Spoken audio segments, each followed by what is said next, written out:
नमस्कार बच्चों, स्वागत है आप सभी का हिंदी की कक्षा में। आज का हमारा विषय है एक कुत्ता एक मैना। बच्चों, इस पाठ के माध्यम से हम जानेंगे आचार्य हजारी प्रसाद द्वारा लिखित इस कहानी के बारे में। आचार्य हजारी प्रसाद जी का जन्म 9 अगस्त सन 1907 को हुआ था। स्थान बलिया, उत्तर प्रदेश में। इनकी प्रमुख रचनाएं थीं अशोक के फूल, कल्पलता, बाणभट्ट की आत्मकथा। निधन 19 मई 1979 को हुआ था। बच्चों, आइए इस कहानी को पढ़ते हैं विस्तार से। एक कुत्ता और एक मैना। एक कुत्ता एक मैना। आज से कई वर्ष पहले गुरुदेव के मन में आया कि शांति निकेतन को छोड़कर कहीं और जाएं। पता नहीं क्यों वे श्री निकेतन के पुराने तिमंजिले मकान के सबसे ऊपर के तल्ले में रहने लगे। उन दिनों ऊपर तक पहुंचने के लिए लोहे की चक्करदार सीढ़ियां थीं।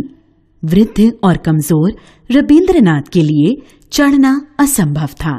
फिर भी बड़ी कठिनाई से उन्हें वहां ले जाया गया। उन दिनों छुट्टियां थीं। आश्रम के अधिकांश लोग बाहर चले गए थे। एक दिन हमने सपरिवार उनके दर्शन की ठानी। दर्शन इसलिए क्योंकि गुरुदेव के पास जब कभी मैं जाता था, प्रायः वे यह कहकर मुस्कुराकर कहते, दर्शनार्थी हैं क्या? गुरुदेव यहाँ बड़े आनंद में थे। अकेले रहते थे। भीड़ भाड़ उतनी नहीं होती थी जितनी शांति निकेतन में। हम लोग ऊपर गए तो गुरुदेव बाहर एक कुर्सी पर चुपचाप बैठे अस्ताचलगामी सूर्य की ओर निहार रहे थे। हम लोगों को देखकर मुस्कुराए, बच्चों से जरा छेड़छाड़ की, कुशल क्षेम पूछी और फिर चुप हो गए। ठीक उसी समय एक कुत्ता धीरे धीरे ऊपर आया और गुरुदेव के पैरों के पास खड़े होकर पूंछ हिलाने लगा। गुरुदेव ने उसकी पीठ पर हाथ फेरा। वह आंखें मूंदकर अपने रोम रोम से उस स्नेह का अनुभव करने लगा। गुरुदेव ने हम लोगों की ओर देखकर कहा, देखा तुमने, ये आ गए। इन्हें कैसे मालूम हुआ कि मैं यहां हूं? आश्चर्य है। और देखो, इनके चेहरे पर कैसे शांति दिखाई दे रही है।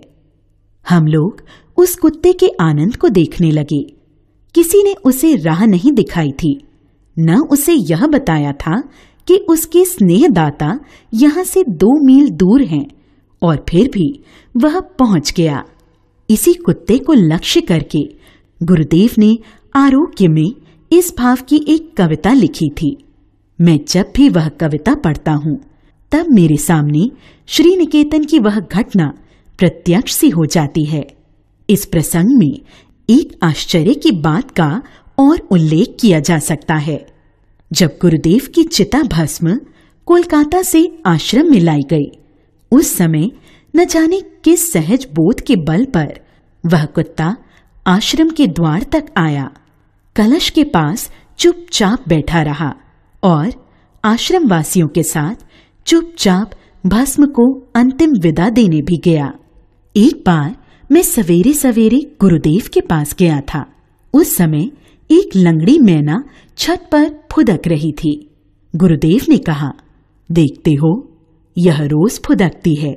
ठीक यहीं आकर मुझे इसकी चाल में एक करुण भाव दिखाई देता है। गुरुदेव ने अगर कह न दिया होता तो मुझे उसका करुण भाव एकदम नहीं दिखता।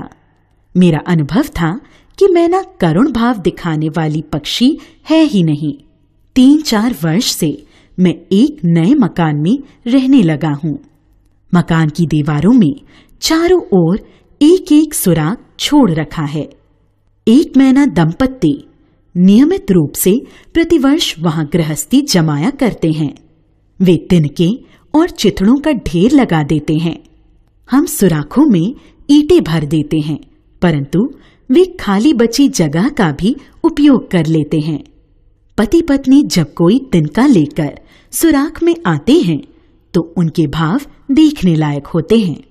पत्नी देवी का तो क्या कहना, एक तिनका ले आई तो फिर एक पैर पर खड़ी होकर नए पंखों को फटकार दिया, चोंच को अपने ही पैरों से साफ कर लिया और नाना प्रकार की मधुर वाणी में गाना शुरू कर दिया।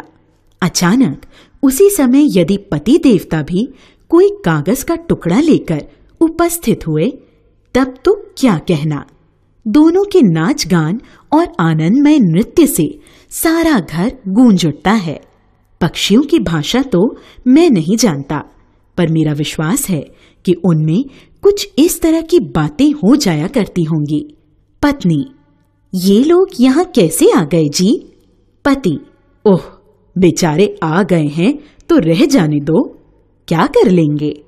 पत्नी: लेकिन फिर भी इनको इतना ख्याल होना चाहिए कि यह हमारा प्राइवेट घर है। पति: आदमी जो हैं, इतनी सद्बुद्धि कहाँ। पत्नी: जाने भी दो। पति: और क्या। सो इस प्रकार की मैना कभी करुण हो सकती है, यह मेरा विश्वास ही नहीं था। गुरुदेव की बात पर मैंने ध्यान से देखा तो मालूम हुआ कि सचमुच ही उसके मुख पर एक करुण भाव है। शायद इसी मैना को लक्ष्य करके गुरुदेव ने बाद में एक कविता लिखी थी।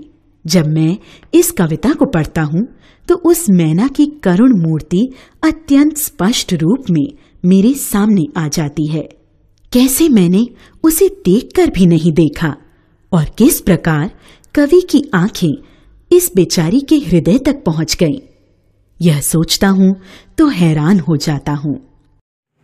आइए एक नज़र डालते हैं पाठ में आए क्लिष्ट शब्दों के अर्थों पर। अस्ताचलगामी, अस्त होने वाला, निहारना, देखना, कुशल छीम, समाचार, सुराग, छेद। अगली कक्षा में पुनः मिलेंगे, तब तक के लिए नमस्कार।